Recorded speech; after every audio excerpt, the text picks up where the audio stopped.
sabor ji kang ho ni sing dia rongo nang son kang hon pilong ko pai kini pino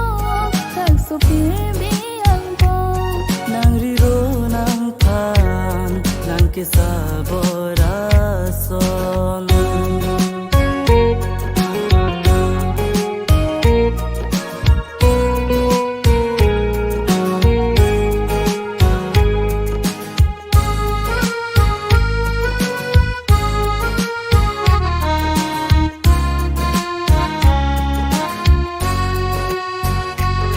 Kai buchira bari long do neri chopi che sabor lo pensi di tuma kai damji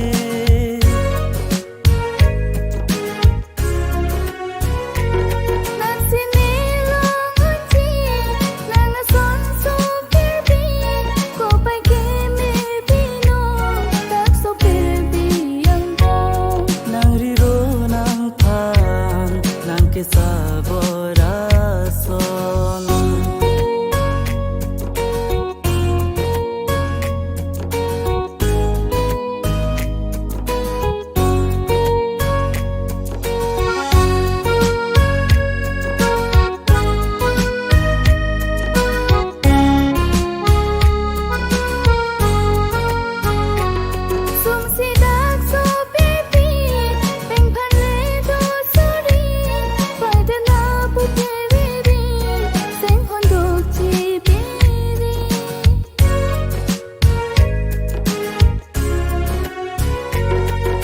sini long unji